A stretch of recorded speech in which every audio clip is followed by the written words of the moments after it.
Salam. Bugün sizinlə öz xəstəmin yaxşı nəticəsi ilə paylaşmaq istəyərdim. Daxil olarkən oğlan 11 yaşındadır. Sumqayıt şəhərindən gəliblər.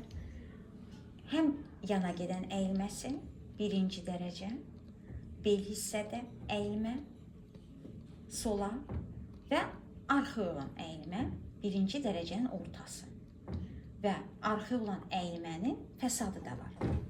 Giperlardoz 45 dərəcə. Yana gedən əyilmənin bel hissədə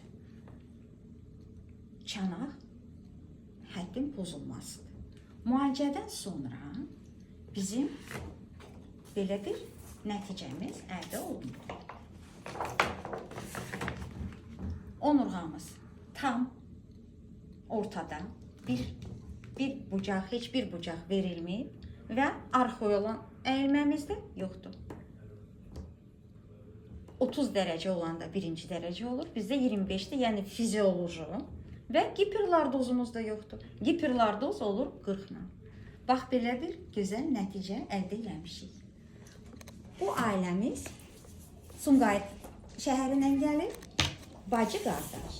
İndi bacının da nəticəsini sizə təqdim eləmək istəyərdim.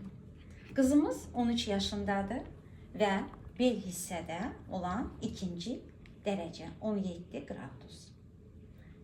Qızın yeni yetmə yaşındadır, ən çətin yaşdır.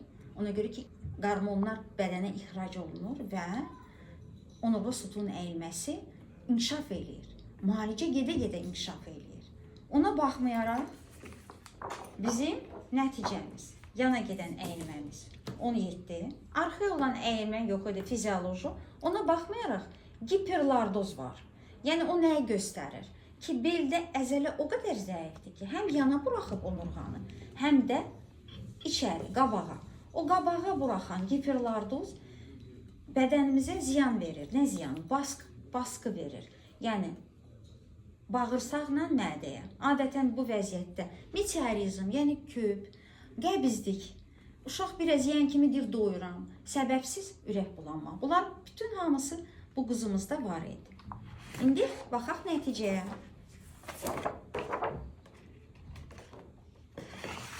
Nəticəmiz bax budur. 5 qradus enib. Əsas giperlardozumuz tam düzəlib. 39 giperlardoz deyil, yəni fiziolojidir. Və şikayətləri yoxdur. Ürək bulanma, qəbizlik, meteorizm, küp və biraz yeyən kimi deyirdi, doymuşam, istəmirəm, tam yeməyini ala bilir. Bax belə, sağlamlığınıza diqqətli olun.